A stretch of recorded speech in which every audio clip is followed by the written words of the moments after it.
Le jour où j'ai rien accompli là, c'est là où je me sens fatigué. Je suis là, je dis, oh, je suis fatigué aujourd'hui. Si on me dit qu'est-ce que tu as fait, je commence à réfléchir. Pourquoi? Je vais vous expliquer pourquoi. Quand tu accomplis des choses, ça augmente ton énergie. Ça ne diminue pas ton énergie. Vous êtes d'accord ou pas? Je peux vous donner un exemple simple. Un joueur de football, quand il marque un but, il peut traverser tout le terrain pour aller marquer le but. Il va traverser le terrain encore pour aller saluer les supporters. C'est ça, non? Mais s'il a traversé le terrain, il n'a pas marqué là. Il se couche là-bas en même temps. Énergie terminée. Parce qu'il n'a pas marqué.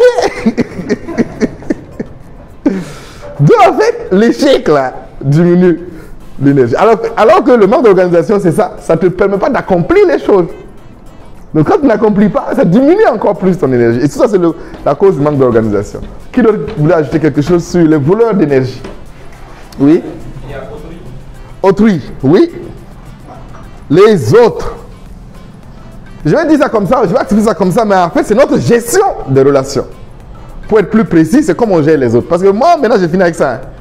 Personne ne peut voler mon énergie. Quelqu'un me connaît, tu ne m'arranges pas, tu ne peux pas me déranger. Je te parle de quelque chose. Mes WhatsApp, mes machines. Moi, si tu veux me parler au téléphone, tu vas me chercher. Envoie WhatsApp. Je sais de quoi il s'agit, puis il te répond. Je ne me laisse pas déranger. Je organise mon non-dérangement pour pouvoir travailler. Ils sont venus pour me filmer avant-hier pour la vidéo. Vous avez attendu combien de temps? De 12h à 19h. Est-ce que j'ai fait exprès? Ils étaient là. Je n'ai pas fait exprès. Mais j'avais mes priorités. 12h à 19h. C'est pas pour faire le malin. J'étais occupé. Mais vraiment occupé. Ils étaient là. Ils m'ont vu occupé.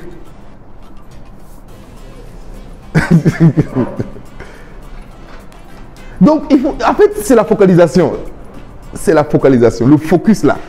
C'est ça, l'énergie concentrée au même endroit. Vous savez ce que c'est, non? Prenez un peu une loupe avec le soleil là. Concentrez ça sur une feuille. Ça va allumer la feuille. Mais tout le grand soleil là, ça ne peut pas allumer la feuille. C'est ça, non? Mais tu prends une loupe seulement, tu concentres l'énergie là à un seul endroit. Ça fait... Parfois les gens pensent qu'il faut courir beaucoup. Non, il ne faut pas courir beaucoup. Il faut être focalisé. Il faut choisir une cible. Et tu te concentres dessus. Donc c'est ça l'organisation. Pour moi, c'est ça l'organisation. Donc oui, les autres, on va écrire ça comme ça parce que par nature, oui, si on ne sait pas gérer les relations, les autres volent notre énergie. Pas seulement même parce qu'ils volent notre temps. On a l'impression de voir ça en question de temps parce qu'il est là avec toi. Non. Parfois même le commentaire de quelqu'un peut voler ton énergie. Il peut même donner un truc banal. Tu sors comme ça, tu as porté ton habit, tu crois que tu es sapé, quelqu'un vient dire ton habit là, c'est bizarre. Hein. Et puis tu crois. Toi aussi tu crois. Et puis tu commences à dire, oui, ouais, le gars là, il est méchant. Hein. Pourquoi les gens sont mauvais comme ça? Pourquoi tant de haine? Et puis tu commences à t'apitoyer si ton sort, croire que c'est la fin du monde. Ton habit n'est pas, je vous le problème. Ça, c'est son goût. Pourquoi tu achètes ça? Je dis un truc banal parce que c'est pire que ça. Mais je parle d'un truc banal qui peut carrément même briser ta journée. Imagine alors si tu insultes carrément. Mais vous voyez ce que je veux dire, non? Il y a dans la circulation, on les insulte, ils bousillent leur journée comme ça. Ouais, le gars m'a insulté dans la circulation. Moi, j'ai couru comme ça, rentrer dire à ma mère qu'on m'a insulté, bâtard. Elle m'a regardé comme ça, et puis elle a ri. Et puis elle a dit, tu connais ton père? J'ai dit, tu connais ta mère? J'ai dit, oui. J'ai dit, c'est quoi ton problème? Tu as un problème? C'était aussi simple. Ou bien, pourquoi j'accepte? Donc les autres là, c'est dans tout ça là. Ils nous volent notre énergie parce qu'ils donnent des avis sur nous que nous on accepte. Il y en a qui vont te regarder et te dire il y a un technologie. Il y a un peu de tout le monde. Tu te débrouilles sur ton truc, comme il te dit que toi, tu ne vas pas chercher un bon travail. C'est pas mieux que ton affaire de bricoler les ordinateurs ici. Il te dit ça. Hein? Le pire, c'est qu'il peut dire ça. C'est même pas qu'il est méchant. Il dit ça parce qu'il croit vraiment ça. En toute bonne foi. Tu te regardes. Tu t'imagines, tu es en train de souder des trucs. Comment tu vas souder ça et puis gagner comment même ta vie?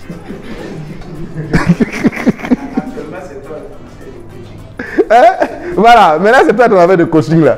Tu vas chercher un bon boulot. Ça, vous là, les coachs là, vous êtes des charlatans, hein? Oui. Je vais prendre l'exemple sur le PDG Adams. Quand il a commencé à parler de la formation, moi personnellement de coaching, je riais. Adams allait se mettre à bord là. Voilà, bon, je dis, on va déjà très Donc, si c'est ça là, on a trop entendu. On a trop entendu. Après de coaching, avant-hier, j'ai eu le plaisir de dédicacer mon livre à mon père.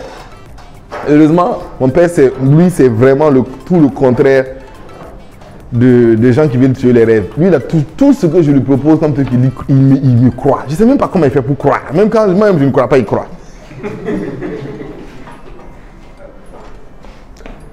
Donc, les autres là, ce sont ces aspects-là. Il faut faire attention. Leur avis, c'est leur avis. Comprenez que la vie de quelqu'un, c'est son avis. Mieux, la vie de quelqu'un est le reflet de ses propres pensées. Lui, il est là, il souffre. Et il exprime sa souffrance. Voilà. Mais il n'est même pas conscient. Il pense que lui te donne des conseils. Méfiez-vous des conseils. Même des conseils de bonne foi. Je crois que j'ai fait une vidéo là-dessus où j'ai dit osez écouter les conseils de bonne foi et ne pas les appliquer. Moi, quand tu es plus âgé que moi là, je t'écoute religieusement. Mais à un moment donné, quand je vois que ça ne m'arrange pas là, je coupe mes oreilles. Vous savez faire ça, non? Je t'écoute, mais je coupe mes oreilles. Je peux même te regarder comme ça, là, je n'entends plus ce que tu dis. Et puis je fais comme ça. À la fin, je dis merci beaucoup. Mais toi, pourquoi tu me vois ma soeur encore t'écouter là? Ça va être difficile. Il ne faut pas durer dans mauvais rêves. Choisissez vos combats. Et puis des gens comme ça, c'est pas la peine d'essayer de le convaincre. Puis s'il est venu pour te conseiller, pourquoi tu veux le convaincre comment? Tu veux convaincre ton conseiller? Que quoi? Hein? Qui n'a qu'à t'écouter? C'est lui le conseiller. Aïe! Il faut laisser avec sa raison. Mais toi, tu sais ce que tu vas faire. Je ne dis pas de ne pas écouter les conseils. On se comprend? Mais si vous avez choisi votre... Pour pouvoir faire ça, il faut que vous ayez choisi votre voie. On va revenir là-dessus plus tard. Quoi d'autre? Les autres? Et de l'état d'esprit? La télé? Oui, la télé. Je vais mettre plus la télé. Je vais tout mettre ça ensemble. RS plus télé. Tout ce qui est écran. Screen time. Comme on appelle en anglais. Screen time. Watch your screen time. Comme moi, j'ai mis un truc sur mon téléphone pour regarder mon temps d'écran. Et ça me classe combien d'heures sur Facebook, combien d'heures sur WhatsApp, combien d'heures. Quand je regarde ça, je dis, ah, mon ami, tu travailles ou tu fais quoi? Donc, je commence à diminuer ça. À partir de 22h, mon écran devient gris. Ça veut dire qu'il ne faut plus regarder l'écran. Je ne dors pas, je dors tout le temps à minuit. Mais à partir de 22h, je ne dois plus regarder mon écran. Si je regarde ça, il me dit, screen time, en dehors des heures prévues, il me donne la statistique de ça. Genre, j'ai triché quoi. Il me dit que mon téléphone dit que j'ai triché. Je ne devais pas regarder l'écran à partir après 22h. J'ai regardé combien de minutes cette semaine-là. Total de minutes regardées hors temps normal, c'est ça.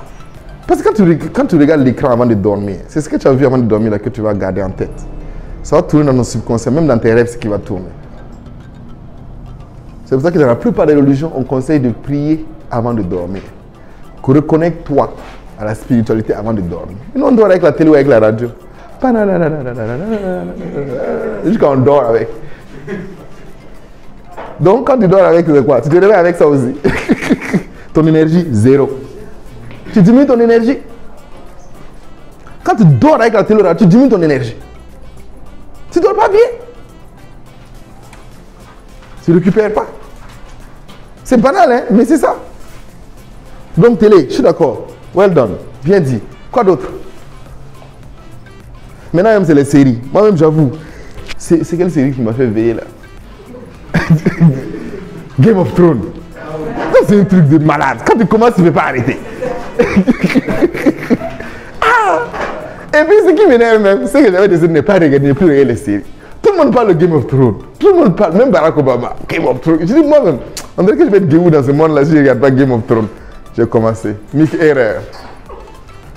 J'ai regardé les 8 saisons là en 24 heures. Quand ça finit, clic, j'avance encore. J'avance encore. Voilà. Et puis la musique elle me restait dans ma tête. Juste quand je dors avec, je me réveille avec. Non, c'est clair. Tu ne peux pas. En tout cas, moi, je me connais. Je sais que je suis addict de quelque chose. Donc, quand tu te connais, tu ne rentres pas dedans seulement. Les séries, c'est bon. Je vais attendre mes vacances, mes congés, puis je regarde mes séries. Sinon, je ne rentre pas dedans. C'est pour ça que pour la télé, moi, j'ai pris un abonnement Netflix. Il n'y a plus de télé chez moi. Canal, quoi, il n'y a plus ça. Terminé. Netflix, tu regardes ce que tu veux, quand tu veux, au moment où tu veux, tu arrêtes. Après, tu reprends tranquille. Même mes enfants, ils ne regardent plus. Il n'y a pas de canal, quoi. C'est fini. Il faut s'organiser. Quoi d'autre? Les imprévus? D'accord. Oui, les imprévus. Les imprévus, tu te lèves, tu as tout planifié, tu es zen, tu es plein d'énergie, tu te dis aujourd'hui, là, tu vas tuer la journée. Et puis on t'appelle quelqu'un est décédé. On est en Afrique, non? Tu laisses tout et puis tu cours aller passer toute la journée là-bas. C'est ça? C'est pas ça qui est la vérité. En Afrique, tu ne parles pas, c'est compliqué. Oui, c'est compliqué. Au moins, quand c'est des trucs heureux, tu peux dire, tu peux ne pas aller et puis on ne va pas trop t'en vouloir. Même ça même. On va dire, baptême de mon enfant, je ne t'ai pas vu. Mais moi, ça ne me fait plus rien. Vous me dites ça, il dit oui, j'étais occupé. Et puis, je ne fais même pas semblant de oui, j'étais, ou je dis, je n'étais pas disponible. Ah, d'accord. Après ça, il n'y a plus de débat. C'est ça, non? C'est quand tu vas commencer à expliquer, non, tu sais, en fait, non, c'est pas comme ça. Moi, je suis venu à baptême de toi. Il va être vraiment expliqué. Mais quand tu dis oui, effectivement, je ne suis pas venu parce que je n'étais pas disponible. S'il ajoute quelque chose, tu dis tu as raison. Film fait, débat fait, et vous passez à autre chose. Il va dire que toi tu es bizarre aux gens. Mais comme tu as fait ça aussi à d'autres personnes, eux tous ils vont dire que tu es bizarre et puis ils vont te laisser la paix désormais.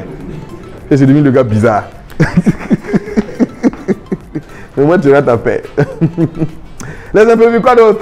Ceux qui n'ont pas encore parlé là. On est en train de voir qu'est-ce qui vole notre énergie parce qu'on s'est dit que c'est notre énergie qui est la clé de notre succès. LS, TV, état d'esprit, organisation, les autres, les imprévus. Voilà, je pense qu'on a une bonne liste.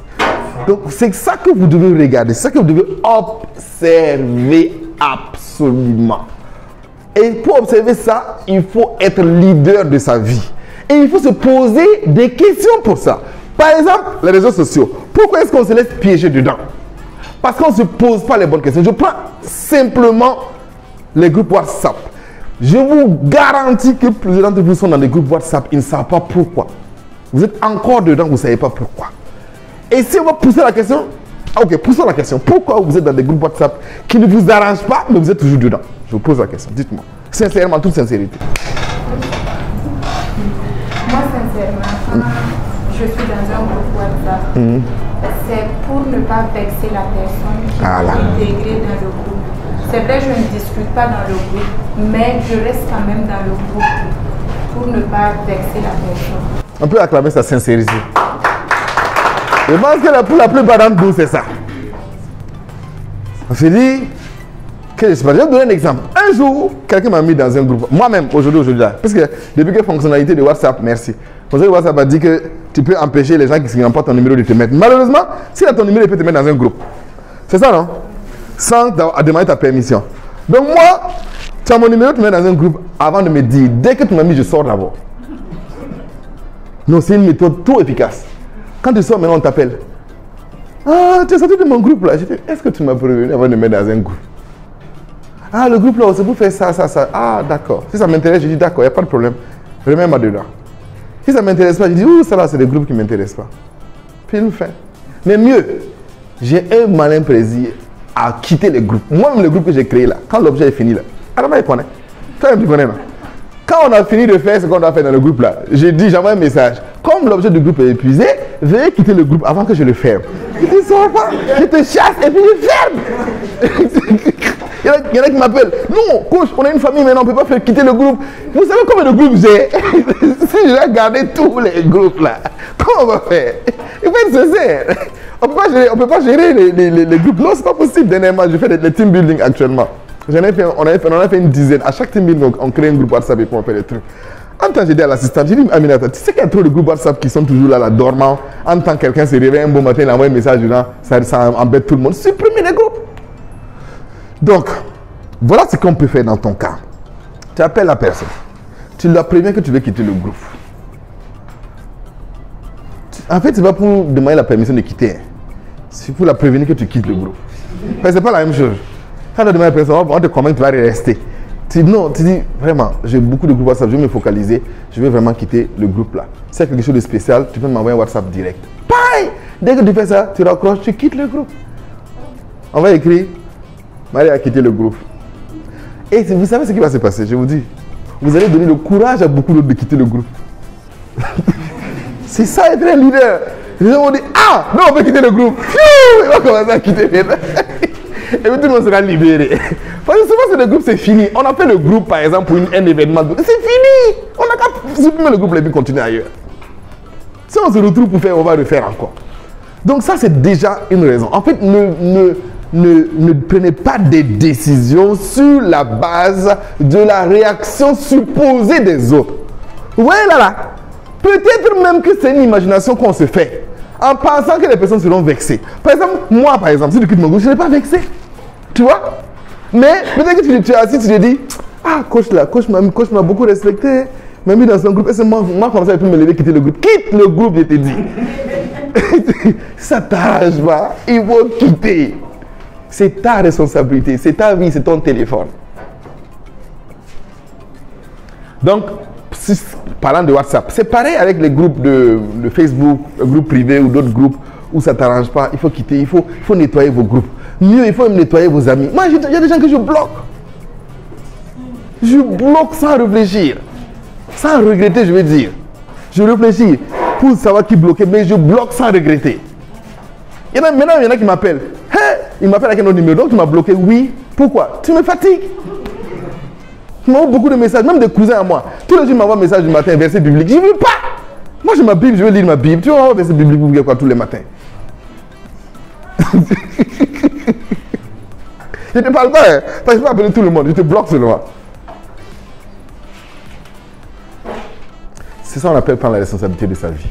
Mais pour faire ça, on se pose des questions. Parce que je ne fais pas ça juste pour faire le mal ou pour énerver l'autre. On se comprend là?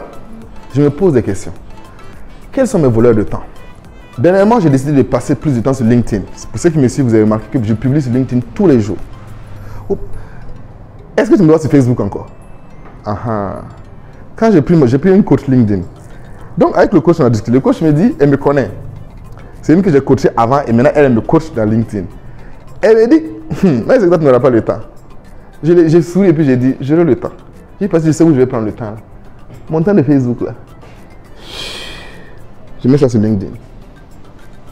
On a 24 heures. Je ne vais pas créer plus de temps. C'est que je passais sur Facebook. Je mets ça sur LinkedIn pendant 6 mois. C'est mon objectif. Parce que je veux être connu sur LinkedIn. Vous voyez pourquoi? Je me suis posé la bonne question. Pourquoi je ne dois plus être sur Facebook? Facebook, j'ai 26 000 followers. LinkedIn, qui est professionnel, j'ai 1600 followers. Ça n'a pas de sens. Moi, mon coaching est orienté organisation, Nations Unies, machin. Et je ne suis pas... Les gars de Facebook vont attendre. Hein. Et ceux qui viennent me suivre, j'ai communiqué avec tous ceux qui sont dans mes groupes WhatsApp. Venez ici désormais, c'est là-bas que je suis. Si tu veux, tu viens là-bas. Si tu restes sur Facebook et puis tu viens m'écrire un jour pour me dire, quand tu publies sur Facebook, je te dis la vérité. D'ailleurs, mon message automatique de WhatsApp, je l'ai changé. Quand tu m'écris, le message qui part là, ça t'envoie sur LinkedIn. On appelle ça gérer ses relations consciencieusement. Mais pour faire ça, il faut se poser des questions. Je ne vais pas lever dire comme ça, je ne vais plus aller sur Facebook. Pourquoi aïe, Facebook là m'énerve? Ça ne va pas. Quand quelqu'un qui dit ça là, demain il sera sur Facebook encore. Parce qu'il n'a pas la bonne raison. Moi je suis plus sur Facebook. Parce que le temps que je consacre à Facebook, je le consacre désormais à LinkedIn. J'ai une raison claire. Parce que je me suis posé la question, où est-ce que je veux trouver le temps? Et j'ai trouvé. J'ai remarqué tout ça sur les réseaux sociaux. C'est bien. Donc je vais faire juste, je vais garder le même temps de réseaux sociaux, mais je veux juste faire un aménagement interne dans des temps pour avoir plus de temps. J'aurais pu aller prendre sur mon temps de TV, mais il n'y a plus de temps de TV puisque je regarde très peu la télévision. J'aurais pu prendre sur, je ne sais pas, le temps que je passe au grain. J'aurais pu prendre aussi sur un temps que je... Mais en tout cas, je dois trouver quelque part et comprendre pourquoi je ne suis plus là-bas. Pourquoi je ne suis plus ici pour faire ça. Autrement, j'allais me demander quand est-ce que je vais trouver le temps. Je vais payer une coach chère qui me donne des conseils mais que je ne peux pas, qui m'accompagne mais que je ne peux pas réaliser. Elle m'a dit en 6 mois, je dois atteindre 15 000 followers sur LinkedIn. Mais ça te demande de publier tous les jours pendant 6 mois. Ça fait 1 mois que j'ai commencé, tous les jours. Ce soir, je finis avec vous, je vais le publier mon post. Le post est déjà prêt. Je vais le publier sur LinkedIn. Quel que soit ce que je fais, je publie toujours. Même si c'est à 23 jours, je publie. Tous les jours, je publie. Énergie et temps. J'ai dit quoi? Une publication par jour pendant 6 mois. Est-ce que vous avez entendu? 6 mois, c'est combien de jours? 180 jours. Voilà. 180 jours, au moins. Si on prend 30 jours en moyenne, c'est ça? Voilà. Ça demande quoi? Du temps et de l'énergie. Il faut être organisé. Il faut être focalisé. Je ne peux plus aller regarder les statuts. Il n'y a plus de temps là. Je n'ai plus ce temps. Parce qu'il doit être consacré à autre chose. Après, si je fais ça pendant 6 mois, je vais atteindre mon objectif, je vais doser, je vais maintenant commencer à publier 2-3 fois par semaine sur LinkedIn. Je vais revenir sur Facebook pour entretenir mes 26 000 followers là-bas. Peut-être que je vais attaquer Instagram si je vois que c'est important pour moi. Mais ça doit être logique avec où je vais aller. Tout cela vient de quoi? Je me suis posé la question en décembre de quel est mon public cible prioritaire. J'ai défini ça, j'ai défini les actions avec. C'est poser les bonnes questions. Après, quelqu'un a dit que l'intelligence, je ne sais même pas c'est qui a dit ça, je crois que c'est Einstein, que l'intelligence de quelqu'un ne se mesure... Non, ce n'est pas Einstein. Je ne me souviens plus, je peux chercher. L'intelligence de quelqu'un ne se mesure pas par rapport aux réponses que vous avez, mais par rapport aux questions que tu te poses. En Afrique, on se pose quelles questions? Quelles sont les questions que l'Afrique, en tant qu'Afrique, quoi, se pose? Je ne parle pas des Africains, mais l'Afrique même se pose quelles questions? Merci. On peut l'acclamer. Ouais.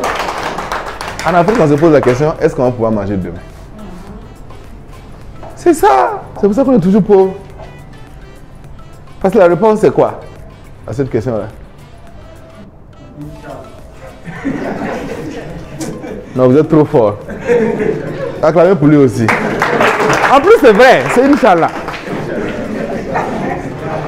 Inch'Allah, ça va aller. Alors, on me connaît avec ça. Je dis souvent que Dieu a déjà Inch'Allah. Ça, c'est déjà réglé. Il n'y a plus Inch'Allah. Moi, j'ai même peur que j'ai peur, hein. C'est une crainte que j'ai, que ce sont les plus incrédules qui disent le plus souvent Inch'Allah. Je peux développer mon raisonnement?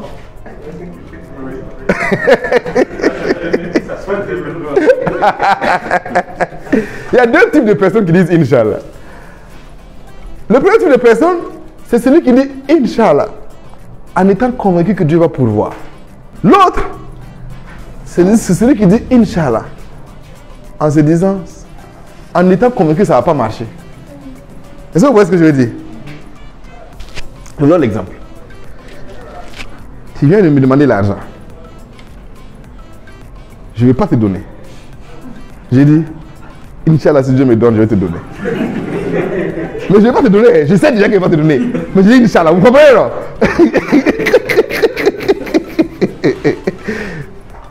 Pour que toi tu saches que si ça ne va pas marcher, là, c'est Dieu, c'est pas moi. Ou que je crois. Voilà, tu vois, on se cache derrière Dieu. Et bon, Inch'Allah. C'est ça que j'appelle les incrédules. Ils se cachent derrière Dieu. Et ceux-là, Dieu a déjà même donné, Dieu a déjà pourvu, ils sont en train de dire Inch'Allah toujours. c'est être incrédule. Ça, c'est pire que mécréant. Voilà les questions qu'on se pose. Ailleurs, on se pose quelle question? Comment on va dominer le monde? C'est ça, non? Comment on va dominer les ressources? C'est comme ça, c'est ces questions qui se posent. Comment on va exploiter l'or et l'uranium de l'Afrique? Ils se posent ces questions-là. Et ils trouvent des stratégies pour nous garder dans l'ignorance. Ils se posent des questions différentes. Donc, ils ont des réponses différentes. Ça, c'est au niveau africain. Maintenant, revenons maintenant au niveau de l'Africain. Quelle est la question que le jeune Africain se pose aujourd'hui? Oui. Comment je vais devenir riche? Merci. Comment je vais devenir riche? Aujourd'hui, c'est la mode. Comment je vais devenir riche? Ok. J'ai failli tourner la page.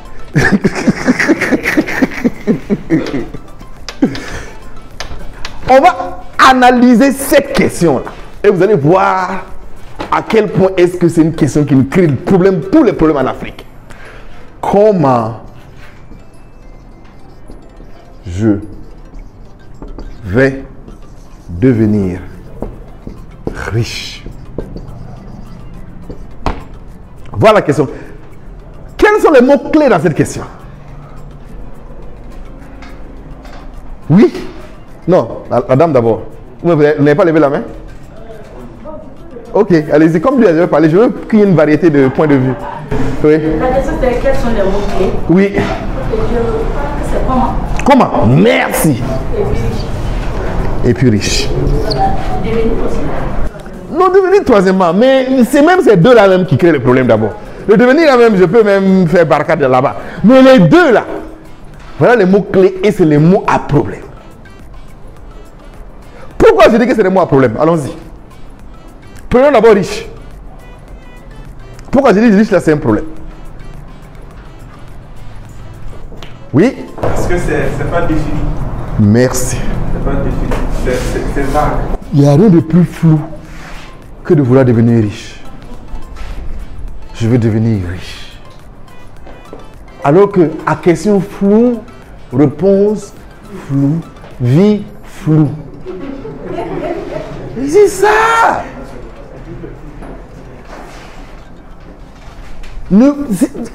On doit définir c'est quoi être riche d'abord.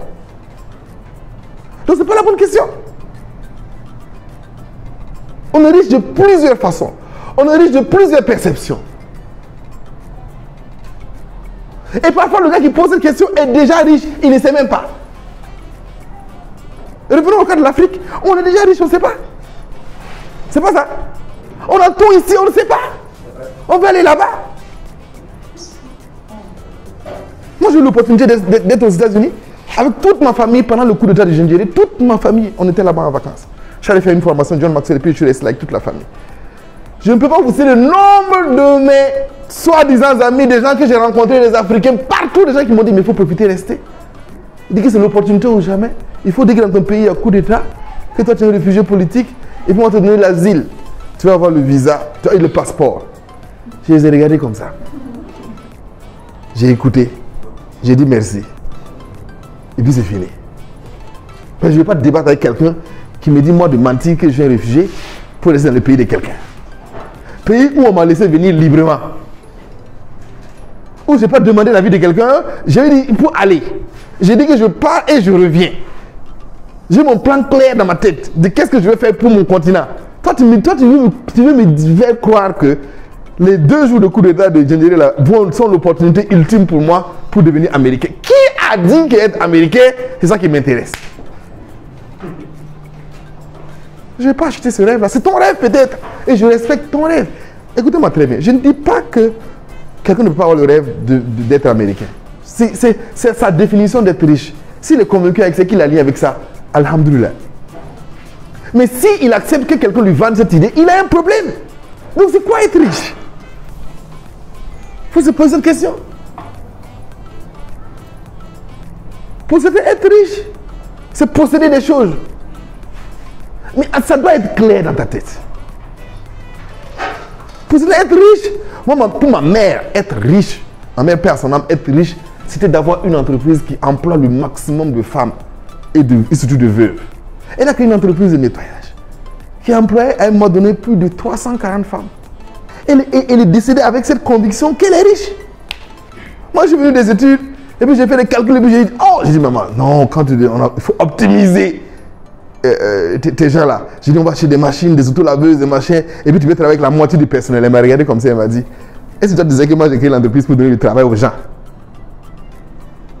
Ma perception d'entrepreneur était de moderniser pour employer le moins de gens. Ce qui est logique, n'est-ce pas? Le moins d'employés tu as, le plus de services tu fais, le plus de profit tu fais. Puisque moi, j'ai appris à l'école qu'il faut minimiser les coûts pour maximiser le profit. Ça, c'est ma définition d'être riche.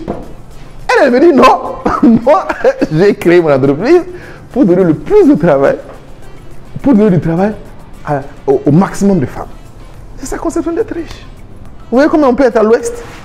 Donc, ce qu'elle regarde, c'est le nombre d'employés qu'elle va avoir, surtout de femmes. C'est ça qu'elle regarde. Moi, je suis en train de regarder le ROI, le retour sur investissement. Et c'est pas ça qu'elle regarde. Elle m'a dit, il faut toucher à tout ce que tu veux. Laisse le nombre d'employés là-bas. Au contraire, il faut trouver le moyen de les augmenter. C'est ça.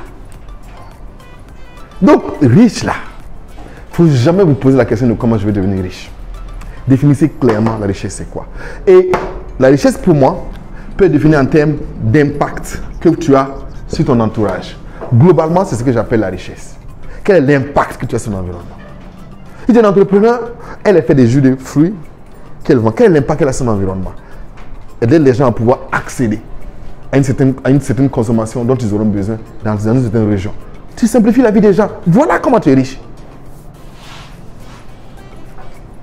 Alors, tu permets aux gens d'avoir la connaissance de l'informatique. Voilà comment tu es riche.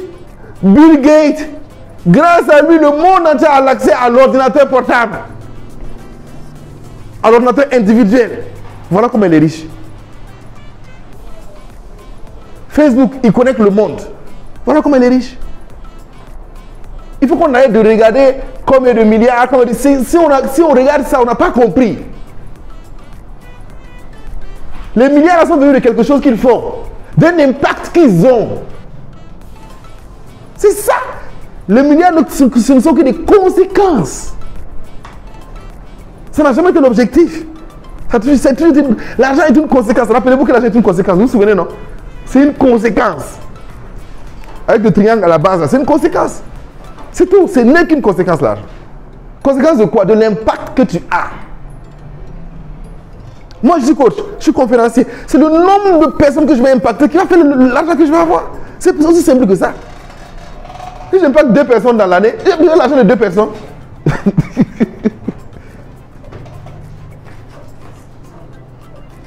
Si j'impacte 10 000 personnes, j'ai l'argent de 10 000 personnes. Donc moi, ce que je regarde chaque année, c'est combien de personnes j'ai formées, j'ai transformées, j'ai coaché. C'est ça que je regarde. C'est ça mes indicateurs. C'est pas mon chiffre d'affaires. C'est là que tu es riche. Quel impact? Et si on revient encore dans l'exemple de l'Afrique, est-ce que l'Afrique se pose la question de impact? Non. On veut manger d'abord. Et même, on est même très fort en disant que ventre creux n'a point d'oreille. Alors qu'on a déjà tout. L'Europe se pose la question de l'impact. L'impact sur le monde. Les États-Unis se posent la question de l'impact sur le monde. Ceux qui ont un peu mon âge ou un peu moins. Vous avez déjà entendu parler de Tom Sawyer? Tom Sawyer. C'est un dessin animé. Allez-y, regardez sur YouTube.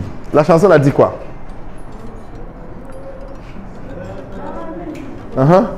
Pour tous ceux qui aiment la liberté, il est né au bord du fleuve Mississippi.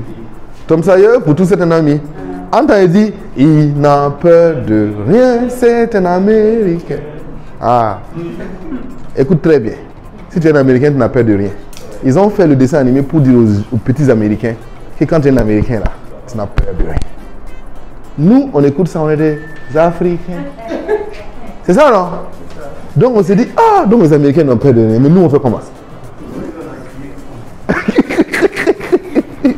Est-ce qu'on voit le problème?